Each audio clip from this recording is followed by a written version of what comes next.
Hello. Barfi लेके आया फिर?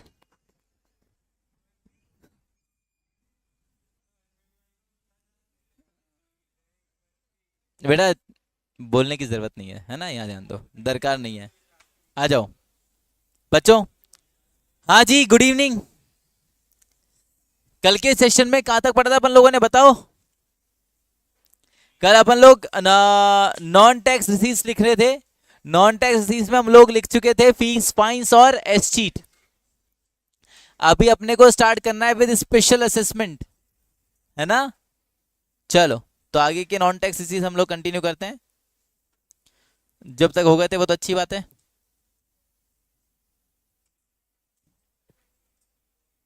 स्पेशल असेसमेंट क्या होता है बताया था ना तुम लोग को, समझाया था ना मैंने क्या होता है स्पेशल असेसमेंट। हंसोगे नहीं? ठीक है, हंसोगे नहीं।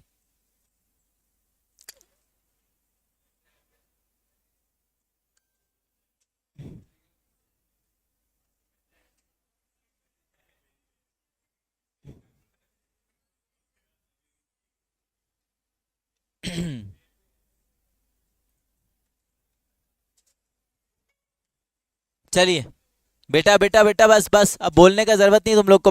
तुमको जो चीज चाहिए जल्दी अपना नोटबुक निकालो, लिखना स्टार्ट करो। ये बातें नहीं करोगे बैठ के, ठीक है ना। मुझे नहीं लगता बोलने की कोई जरूरत लग रही है अभी।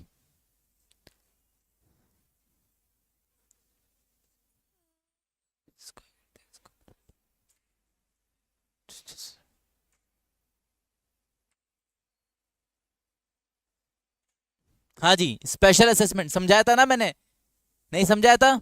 ठीक है, सुनना। पहले क्या होता है पहले समझ लो, और फिर लिख लेंगे इसको। अभी स्पेशल असेसमेंट कैसा होता है कि हमारे पास कोई प्रॉपर्टी है या हमारी कोई वेल्थ है, जिसमें क्या हुआ है, जिसकी वैल्यू में एप्रिसिएशन हुआ है, जिसका वैल्यू बढ़ गया है due to the efforts of the government. ठीक है।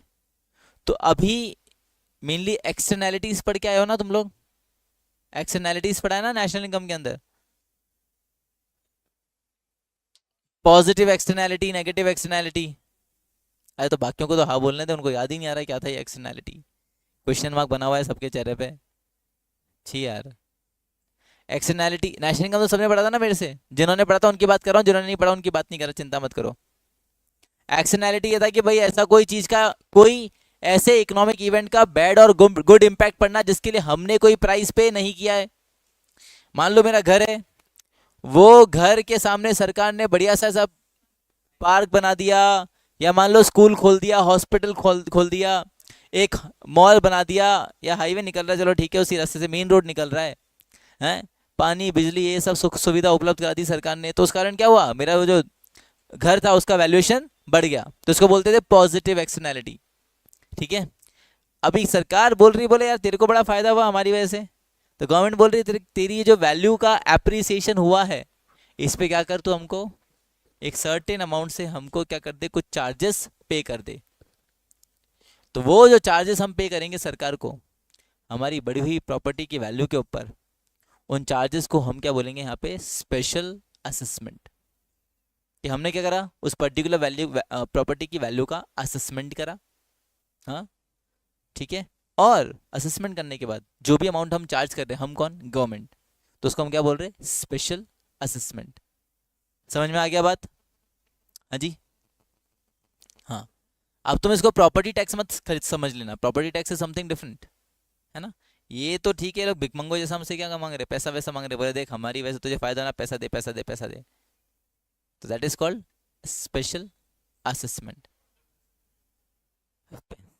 मना नहीं कर सकते, है ना। देना पड़ेगा तुमको, आज नहीं तो कल वो पैसा तुमको सरकार को देना पड़ेगा। ये बात तो सही है, तुमने तो नहीं बोला था, मैंने बोला ना, it is the effect of externality.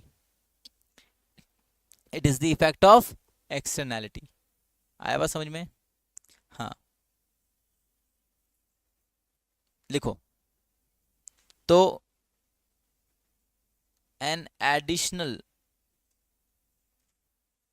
Amount, value कम हो गई तो कुछ नहीं करना।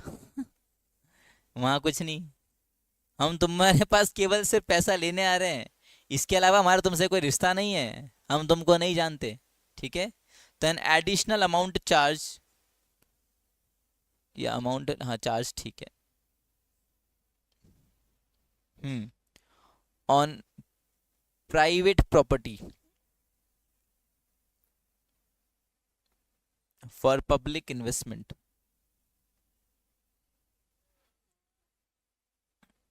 फॉर पब्लिक इन्वेस्टमेंट नहीं, सॉरी, इम्प्रूवमेंट्स लिखना चाहिए अपने को।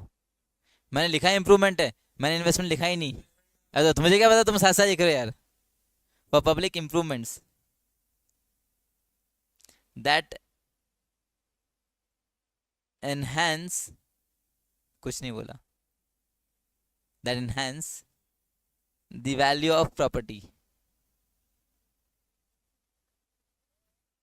इज कॉल्ड स्पेशल असेसमेंट, ठीक है। तो यहाँ पे हमारी प्राइवेट प्रॉपर्टी के ऊपर, क्योंकि पब्लिक गुड्स का हम यूँ कहें, या पब्लिक इंप्रूवमेंट्स कुछ हुआ है, रोड्स वगैरह डेवलप हुई, स्कूल्स, इंफ्रास्ट्रक्चर डेवलप हुआ, उसके कारण मेरे को जो फ़ायदा हो रहा है मेरी प्रॉपर्टी की वैल्यूएशन में, उस पर मैं एक अमाउंट चार्ज कर रहा हूँ, या काइंड ऑफ एक टैक्स अलग से पे कर रहा हूँ, तो that is called special assessment. और ये क्या कहलाएगा, नॉन टैक्स रिसीट में आएगा, ठीक है। नॉन टैक्स रिसीट कितना लिख लिया, 4 तरह का लिख लिया, ओके। ओके, अगला नॉन टैक्स रिसीट क्या लिखवाया था मैंने आपको उसी सीक्वेंस में, वो बता दो, क्योंकि मुझे सीक्वेंस याद नहीं है, जो सीक्वेंस मैंने आप लोग को लिखवाया था ना, है जी। वो ग्रांट्स एंड डोनेशंस, ठीक है, ग्रांट्स एंड डोनेशंस।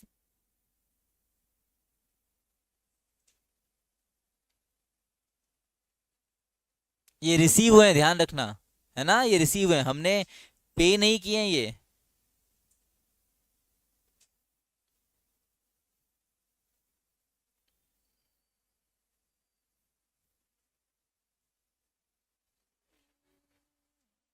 डोनेशन पे पैसा, अरे सरकार के रिसीट्स हैं ये, तो सरकार को पैसा मिल रहा है, तो डोनेशन के थ्रू पैसा मिला सरकार को, ठीक है।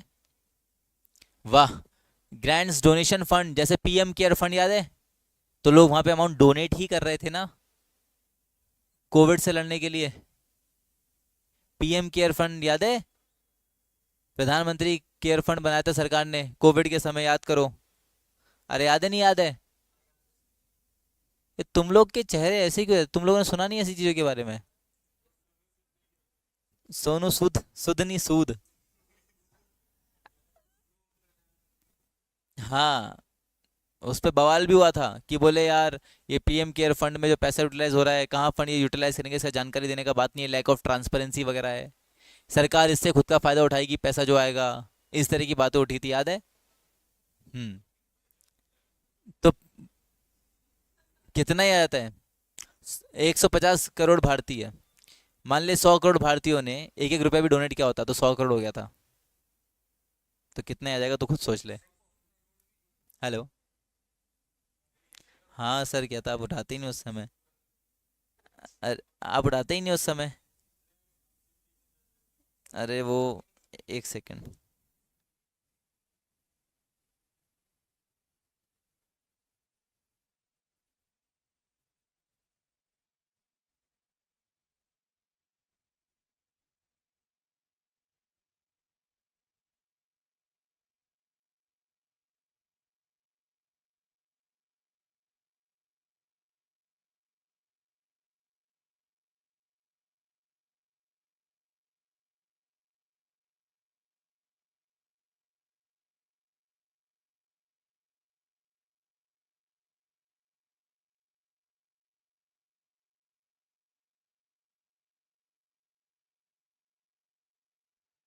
तो तो ये क्या है, सरकार के पास पैसा ही आ रहा है ना, by way of donation, grants.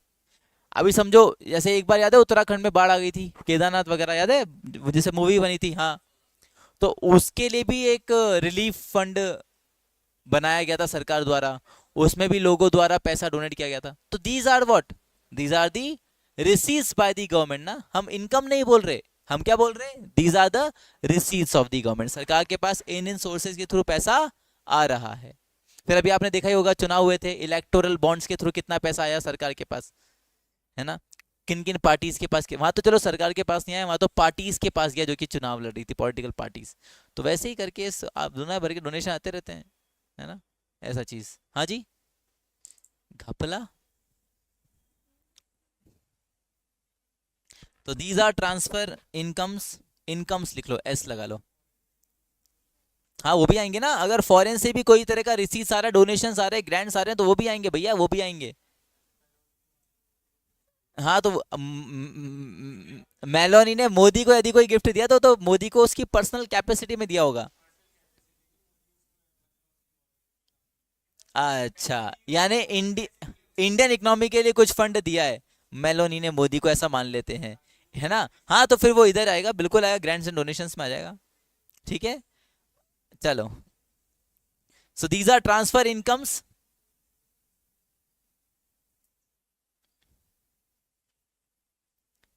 Received by government, बस चुप हो जाओ, फ्रॉम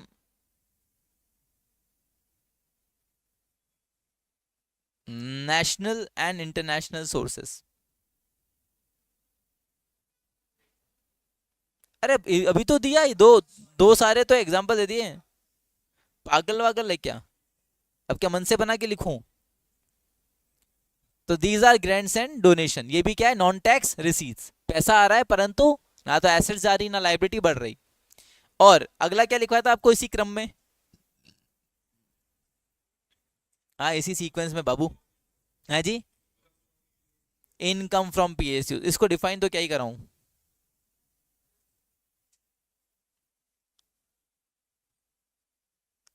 पीएसयू समझते हो ना, पीएसयू माने पब्लिक सेक्टर अंडरटेकिंग,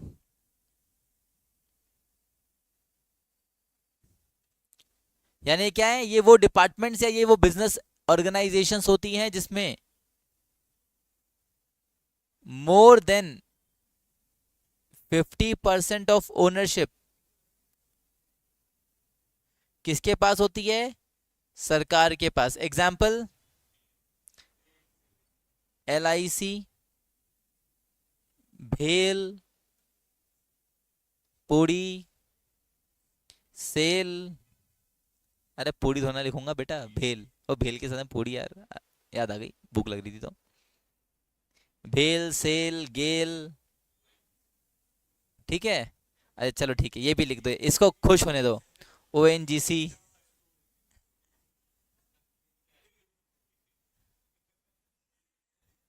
IOC वगैरह, बहुत सारे बहुत सारे बहुत सारे, मतलब बहुत सारे, अरे बहुत सारे बाबू, बहुत सारे बोल दिया ना बस। रेलवेज भी ले लो। अरे पर ये एक सेक्टर अलग से अपन इंडिकेट कर रहे हैं ना रेलवेज बोल करके।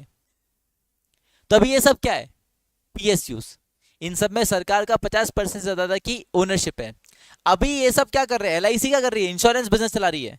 तो LIC जो भी इनकम अर्न कर रही होगी, अभी क्या ना, वो लोग तो सबका बीमा करा रहे हैं। अब हर कोई आदमी थोड़ा ना टपकता बीमा कराने के बाद। तो बहुत सारे जो होते हैं जहाँ पे क्या होता है, क्लेम्स नहीं उठ पाते, है ना। और ये प्रीमियम का पैसा लोगों द्वारा मिलता रहता है, और LIC फिर वो उनको पैसा चुकाती है कब, 10 साल बाद, 15 साल बाद। जब तक वो पैसा LIC के पास ही रहता है, तब तक LIC उस पैसे से बहुत सारा पैसा कमा लेती है, समझ रहे हो। तो उसके थ्रू जो भी अर्निंग्स हो रही हैं, वो आखिर किसके पास जाएगी, ऑब्वियस सी बात है, किसके पास जाएगी, गवर्नमेंट के पास। तो any kind of earnings from PSU, railway के थ्रू, तुम लोग टिकट बुक कराते हो, रेलवे में सफर करते हो, सफर मतलब ट्रैवल करते हो, ठीक है, ट्रैवल करते हैं। अब तो रेलवेज का हालत बहुत अच्छा है बेटा, जब से हमारे अश्विनी वैष्णव वो बने हैं। अब तो ट्रेनें टाइम टू टाइम चलती हैं, इवन टाइम से पहले पहुंचती हैं, इलेक्ट्रिफिकेशन हर जगह हो गया रेल का। अब तो रेलवे का सर्विस एक नंबर है, अब तो कोई बराबर ही नहीं है रेलवे की, ठीक है ना, चुपचाप बैठ जा, देख। हाँ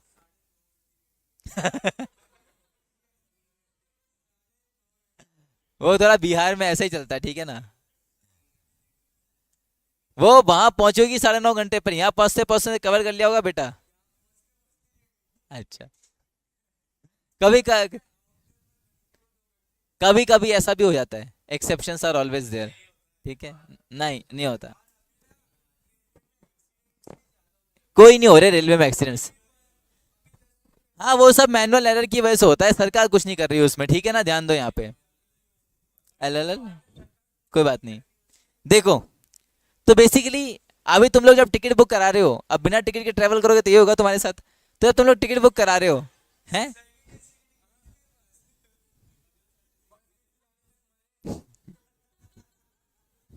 कोई बात नहीं। तो सुनो, आप जो टिकट का पैसा दे रहे हो किसको जा रहा है? आप जो टिकट का पैसा दे रहे हो किसको जा रहा है? आईआरसीटीसी को। ठीक है, आईआरसीटीसी वो भी एक तरह का, मतलब उसमें भी आईआरसीटीसी एक कंपनी है जिसमें गवर्नमेंट का ही ओनरशिप है थोड़ा बहुत। तो उसमें क्या है ना, गवर्नमेंट जो है उनसे गेटवे फीस चार्ज करती है, कन्वीनियंस फीस चार्ज करती है। तो जो जो भी टिकट बुक होती है उसका एक अर्निंग का हिस्सा सरकार को भी जाता है। तो इस तरह से जितने पीएसयूज काम कर रहे हैं उन सबके अर्निंग्स का हिस्सा किसको जा रहा है? सरकार को। तो that is called income from PSUs. तो वो भी क्या है? नॉन टैक्स रिसीट्स है, पैसा आ रहा है। ठीक है, क्यों नहीं होती? रेलवे का जो मेन सोर्स ऑफ इनकम है तुमको पता है? अरे तुम एक सेकंड, या तू बोल ले, तुझे क्या पता, तू बता ले। अबे कैसा बेवकूफ आदमी है भाई, मैं जब बोल रहा हूँ तो तेरे को चुप नहीं। रेलवेज को बेटा जो मेनली इनकम होती है वो पैसेंजर ट्रेन की वजह से नहीं होती, जो जो अपने मालगाड़ी चलती है ना, गुड्स ट्रेन, उनकी वजह से होती है। क्यों? क्योंकि गुड्स ट्रेन के अंदर ये भर भर के जो फ्रेट, मतलब जो ये सामान भेजते हैं, तो उस पर बहुत सारा फ्रेट चार्ज किया जाता है। तो ज़्यादातर रेलवे को जो इनकम जनरेट होता है वो फ्रेट्स के थ्रू ही होता है, पैसेंजर व्हीकल्स पे इतना नहीं होता है। और इसी के कारण रेलवेज आपका प्रॉफिट में रहता है जनरली। ठीक है, ऐसा चीज़ है। हाँ, पहले हर चीज का समझ रखो फिर बोलो। यार ये बीच बीच में मत बोला कर, जब मैं बोल रहा हूँ तो मैं बोलने के लिए काफी हूँ, तेरे को बोलने की जरूरत नहीं है। अभी ये इसका जरूरत नहीं है रोहन, इसका जरूरत नहीं है, मुझे नहीं लगता इसका जरूरत है। नहीं, मुझे नहीं लगता इसकी जरूरत है। ठीक है ना, तो जब मैं बोल रहा हूँ तो मैं काफी हूँ। तुम्हें तुम्हारे बोलने की मुझे लग रहा है कि उस समय जरूरत है। जब लगेगी तो मैं खुद बोल दूंगा ये तो बोल लो उड़ के। हाँ, very good.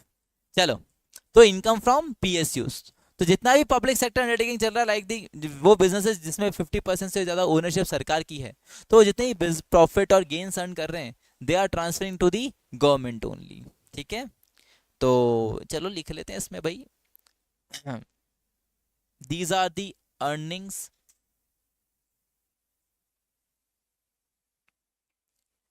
And gains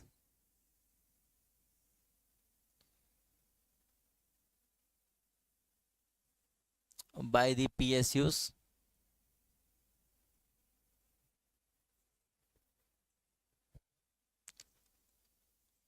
on provisioning of respective goods and services to the economy.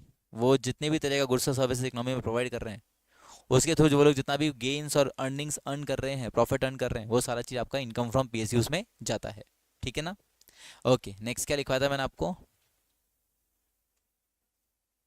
Revenue अच्छा, ये इसका खत्म हो गया क्या? ओके, ये ग्रैंड्स नहीं रह गया था।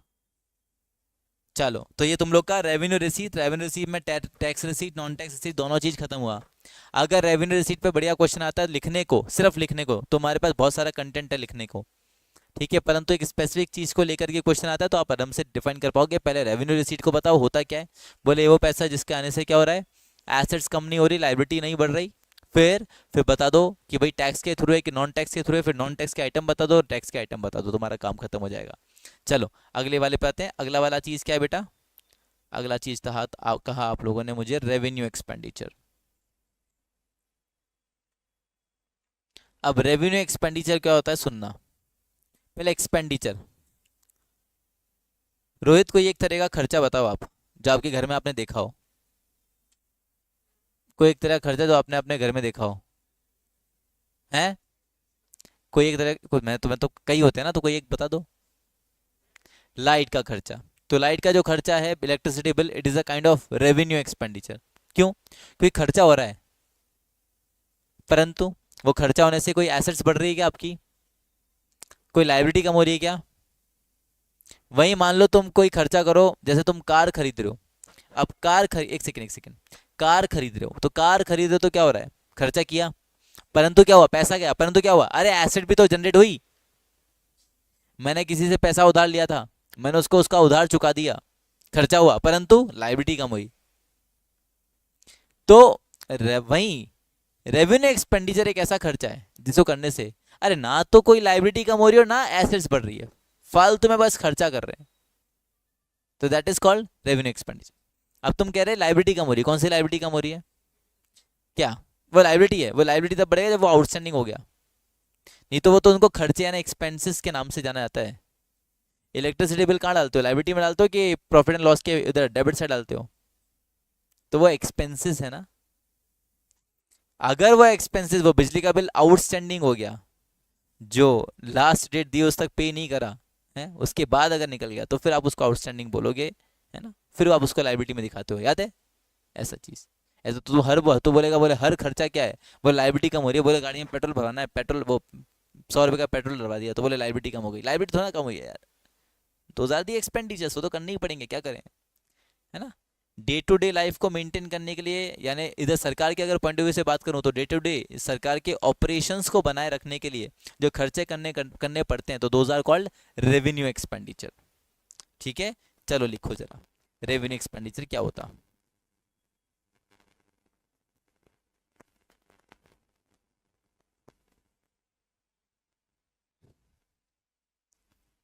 These are those expenditures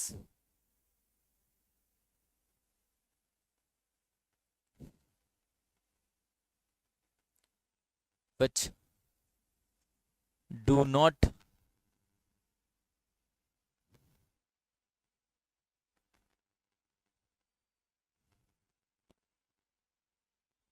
reduces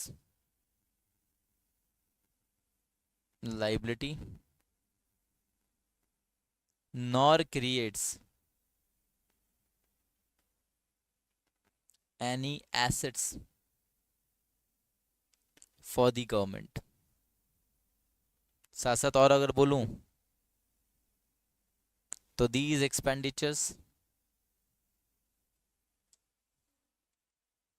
are of recurring nature।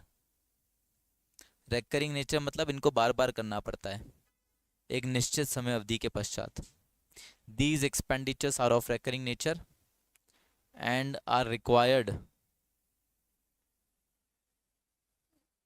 to maintain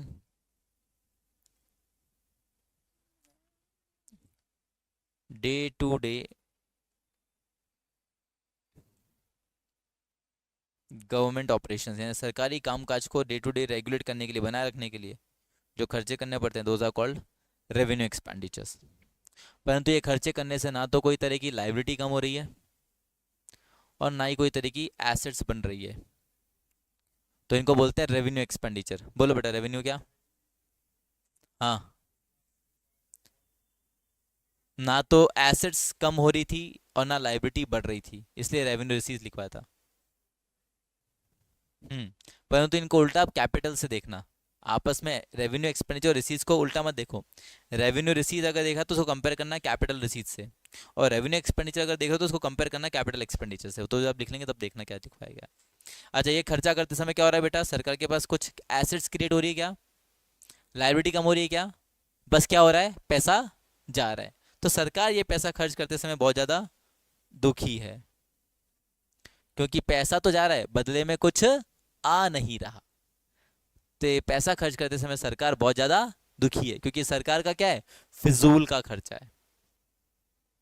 समझ रहे, ये केवल लोगों की भलाई के लिए किया जा रहा है, परंतु इससे असल में सरकार को कोई फायदा नहीं हो रहा है। अगर सरकार बुढ़े बुढ़े लोगों को 700 रुपये महीना पेंशन अगर दे रही है, तो इससे किसका भला हो रहा है, बुढ़े लोगों का। सरकार को कोई फायदा हो रहा है क्या,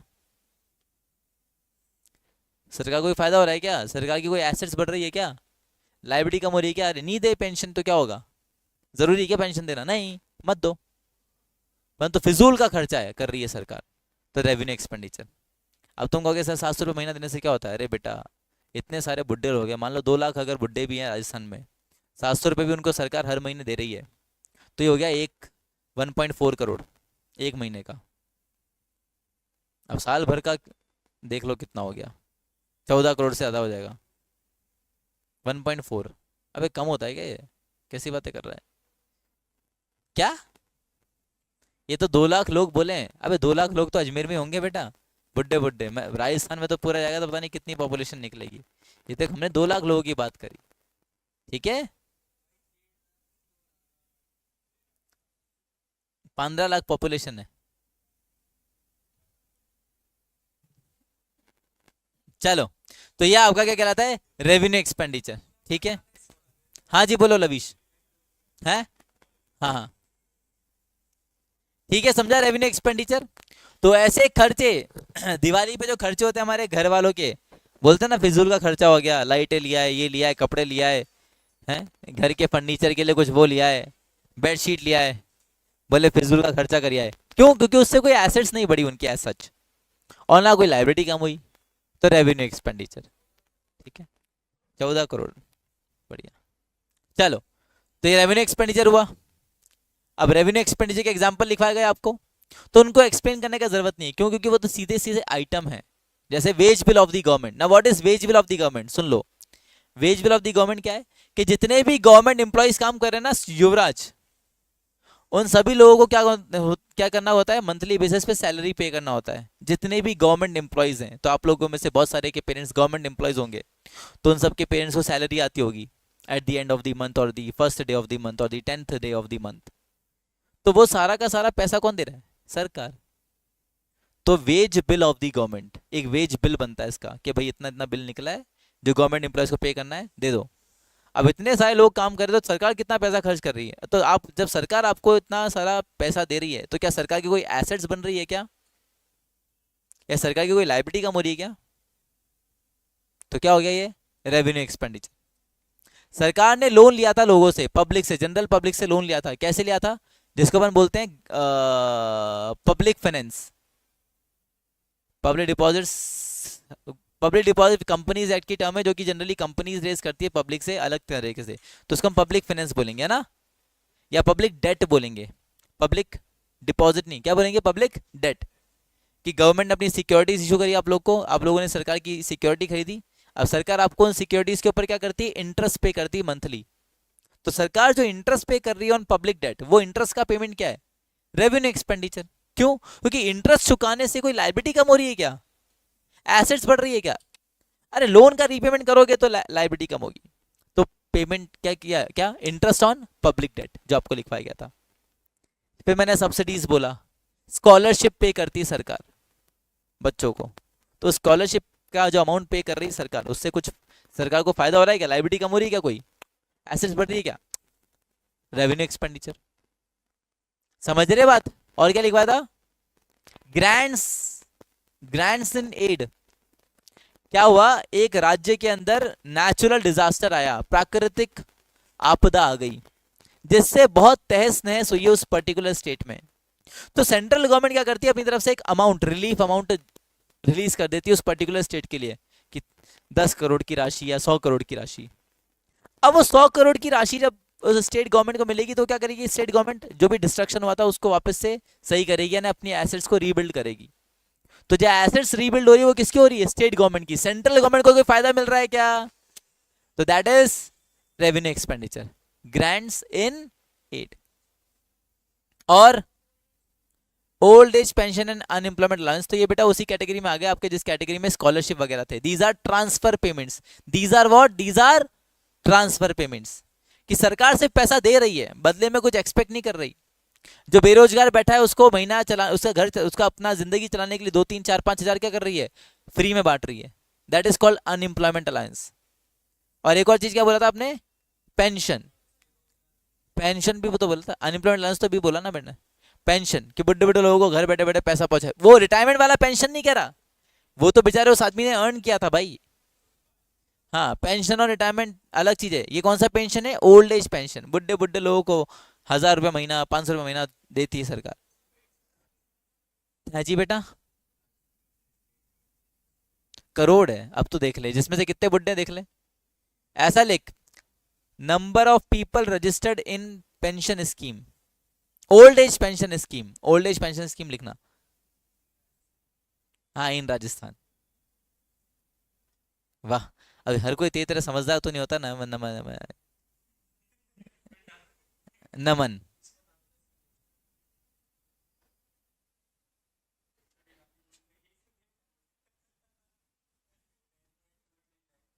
10.23 लाख। हाँ, अब मान ले 1000 रुपये भी दे रही है, तो 103 लाख, वो भी एक महीने का, और फिर 12 महीने का निकाल ले, और ये तो दे ही जा रहे, दे ही जा रहे, दे ही जा रहे, तो बहुत सारा हो जाता है। छोड़ो, हिसाब नहीं लगाना, है ना, आ जाओ चलो। और ये तो केवल एक स्टेट का है सिर्फ। ठीक है, दे देंगे, बांट देंगे। और अगर सबको अगर 1-1 करोड़ दे दिया सरकार ने, 150 करोड़ की पॉपुलेशन है, तो उससे क्या होगा? सब लोग घर बैठ के खाएंगे। No one will be engage in the process of production. सभी लोग डिमांड करेंगे, डिमांड करेंगे तो क्या होगा? सप्लाई होगी नहीं, डिमांड बढ़ेगी तो व्हाट विल हैपन? महंगाई बढ़ेगी, महंगाई बढ़ेगी तो कीमतें बढ़ेंगी, कीमतें बढ़ेंगी तो वो जो 1.5-1 करोड़ तेरे को मिला, उस 1 करोड़ की वैल्यू आगे जाके कुछ रहेगी ही नहीं। इसलिए ऐसा नहीं करती। हाँ बोलो। रुक जा, क्या इतना पैसा हो रहा है? अरे बाबा रे। हाँ सही हो सकता है, सही कह रहा है भाई। वाह। हाँ तुम क्या कह रहे हो हार्दिक? 93 लाख बुड्ढे हैं? अच्छा, लोग ओल्ड एज पेंशन के रजिस्टर्ड लोग, तो ऑन एन एवरेज 1 करोड़ मान, 1 करोड़ मान ले, तो 750 करोड़ हो गए, कम थोड़ी ना है। बस तो फिर आ जाओ। अरे हाँ ठीक है यार, ठीक है। लाओ पढ़ लेते हैं, अब कुछ बोल रहा था, पढ़ ही लेते हैं, लाओ।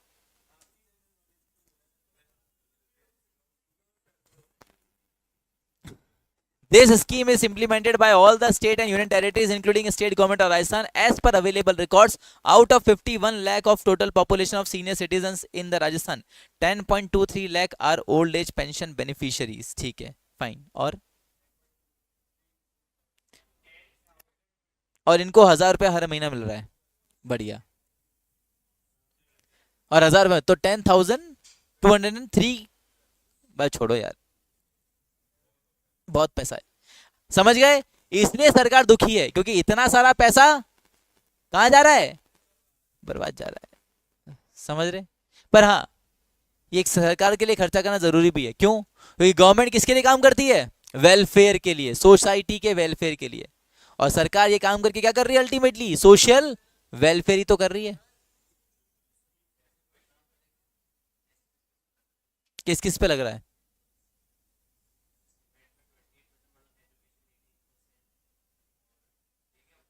अभी देखी नहीं मैंने, देखी नहीं, देखी।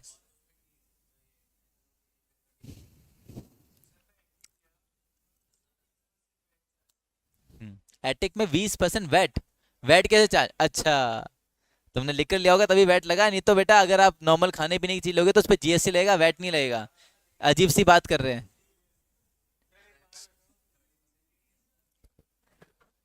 कोई बात नहीं, क्या कर सकते हैं। हाँ बोलो।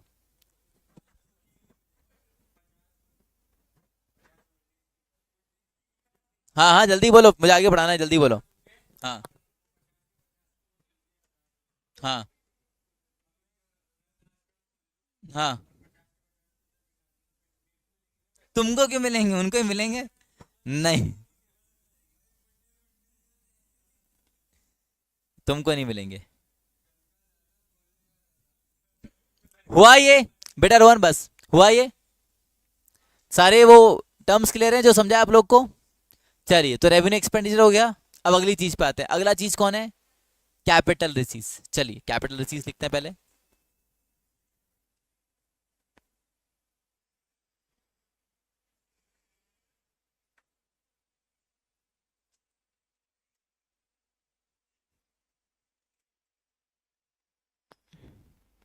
अब कैपिटल रिसीट्स क्या है, सुनना।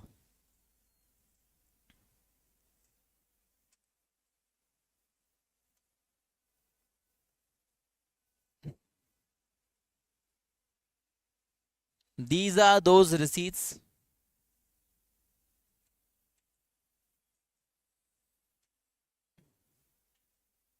which either creates liability or reduces assets of the government। तो ऐसा पैसा आना जिसके आने से ना तो बाहर आ रही है और ना बाहर जा रही है। ठीक है? केवल क्या हो रहा है? एक ऐसा पैसा आना जिसके आने से या तो एसेट्स कम हो रही है या फिर सर पे लाइबिलिटी बढ़ रही है, यानी मुसीबत ही मुसीबत आ रही है। पैसा तो आ रहा है परंतु बदले में क्या हो रहा है? एसेट्स कम हो रही है या फिर लाइबिलिटी बढ़ रही है। तो इस तरह की गवर्नमेंट रिसीट्स को क्या कहा जाता है? Capital receipts. ठीक है, इस तरह की गवर्नमेंट रिसीट्स को क्या कहा जाता है? Capital receipts. एग्जाम्पल मैंने आपको बताया, बोरोइंग्स और डिसइन्वेस्टमेंट और रिकवरी ऑफ लोन्स। हाँ, मैंने पढ़ा आपको जब कैपिटल रिसीट पढ़ाया तो मैंने उसके दो पार्ट करा दिया आपको स्टार्टिंग में। पहला डेट और दूसरा नॉन डेट कैपिटल रिसीट्स।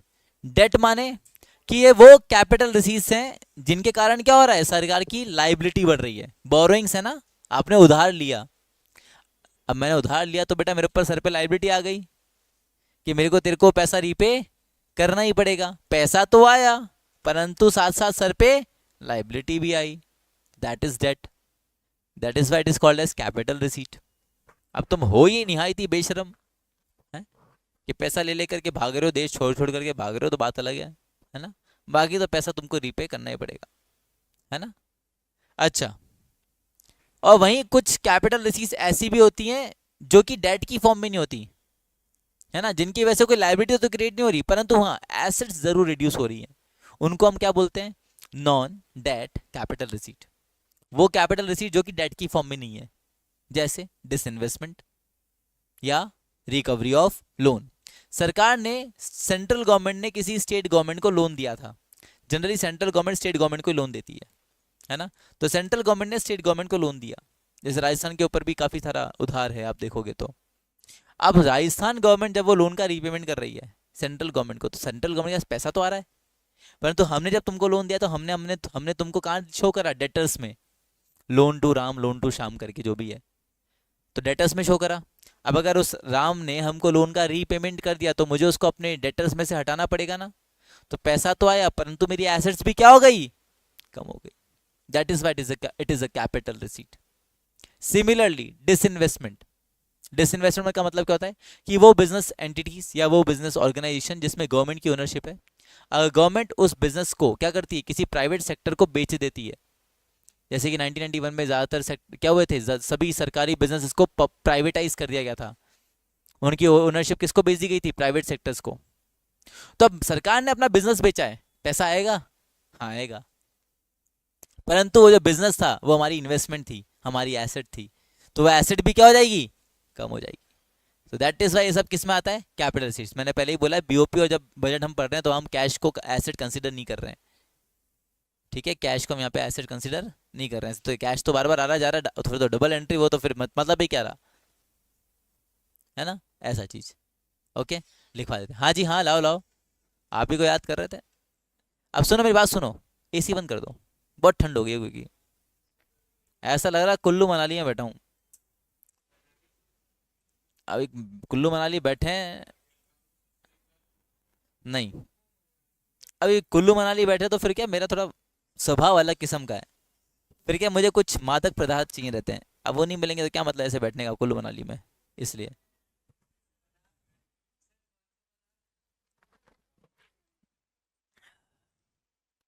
अरे सूप वगैरह, वेजिटेबल सूप, टोमेटो सूप।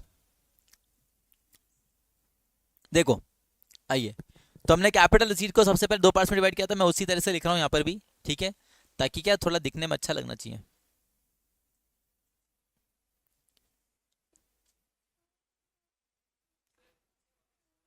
ये तो नितिन सर से पूछना पड़ेगा।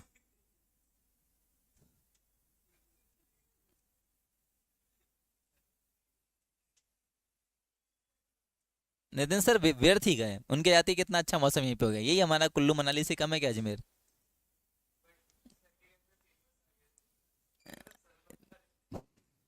कौन से papers?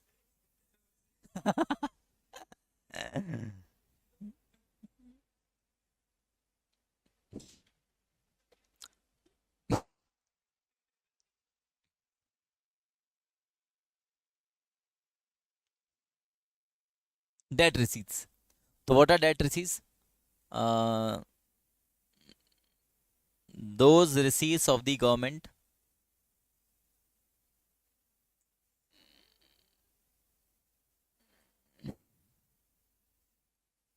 which creates liability for the government, liability for the government, और फ्यूचर ऑब्लिगेशन भी बोल सकते हैं, है ना। तो उसको अपन क्या बोलते हैं, डेट रिसीट्स।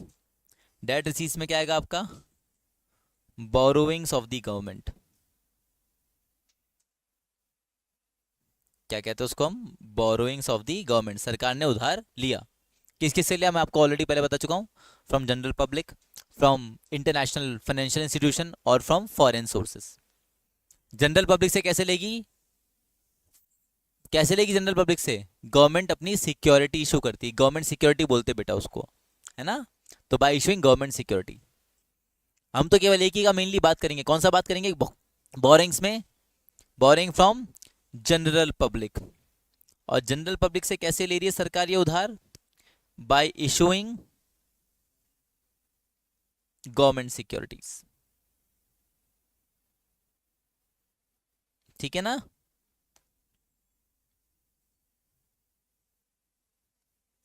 तो तुम्हारा डेट रिसीट्स हुआ। अब बारी आता non debt receipt. Non debt receipt कौन है भाई, तो नॉन डेट रिसीट देख लो,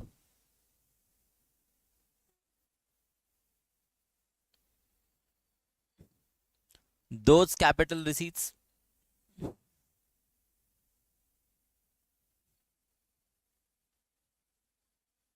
which does not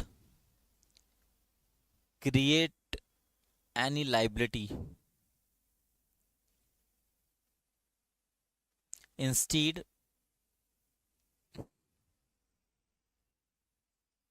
reduces assets of the government। तो उसको हम क्या बोलते हैं, नॉन डेट कैपिटल रिसीट्स। यानी इसको हम ऐसा भी बोल सकते हैं, पता है, ब्रैकेट में लिख देता हूं यहां पे, these are the receipts other than borrowing. ये वो रिसीट्स है जिनमें बोरोइंग्स शामिल नहीं है। कौन सी receipts, capital receipts. So these are receipts other than borrowings. समझा बात, समझ रहे हो ना क्या चीज लिखवाना चाह रहा हूं, मेरा मतलब क्या है।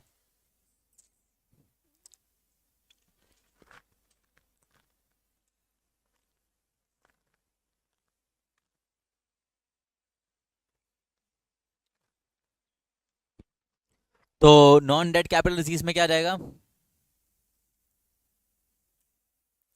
डिसइन्वेस्टमेंट आ जाएगा, और रिकवरी ऑफ लोन्स। अब रिकवरी ऑफ लोन्स को मुझे समझाने की जरूरत नहीं, क्यों, क्योंकि हमने किसी को लोन दिया, उसने लोन रीपे कर दिया, तो पैसा आ गया, पैसा आ गया तो एसेट्स कम हो गई। सही बात है हिमांशी। परंतु डिसइन्वेस्टमेंट वाली चीज में समझाने की जरूरत है कि व्हाट इज डिसइन्वेस्टमेंट और कैसे होता है ये डिसइन्वेस्टमेंट।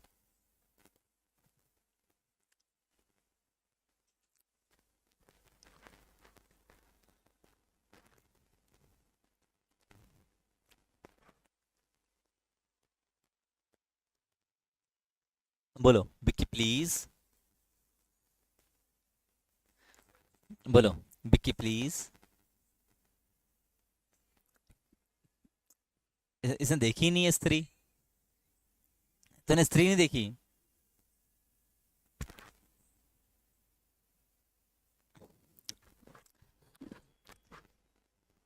ठीक है, लिखा यहां तक। तो this is recovery of loans and disinvestment, समझे। अब इसमें डिसइन्वेस्टमेंट समझ लो क्या होता है, लिखवाऊंगा कल, लिखवाऊंगा कल। डिसइन्वेस्टमेंट का मतलब होता है जब सरकार अपने बिजनेस को क्या करने लगती है, प्राइवेट बिजनेस एंटिटीज को या प्राइवेट एंटरप्रेन्योर्स को या प्राइवेट फर्म्स को बेचने लगती है। अब बेचना भी दो तरीके से होता है। एक तो होता है आउटराइट सेल, कंप्लीट बिजनेस उठाकर बेच दिया फॉर अ फिक्स वैल्यू। और एक होता है कि भाई पूरे बिजनेस के अंदर इक्विटी के अंदर क्या कर दिया, सर्टेन परसेंटेज ऑफ इक्विटी सामने वाले को बेच दी, 5%, 10%, 15%। तो यहां पे गवर्नमेंट क्या कर रही है, अपने जो इन्वेस्टमेंट्स उनको रिड्यूस कर रही है। तो दैट इज कॉल्ड डिसइन्वेस्टमेंट। और ये भी सरकार के लिए एक तरह का क्या होता है, कैपिटल शीट। इसको कल लिखवाते हैं और कल ये चैप्टर तुम लोग का खत्म हो जाएगा। मैंने कहा था 4 लेक्चर में खत्म होगा, कल चौथा लेक्चर है, कल खत्म हो जाएगा। चलिए है जी।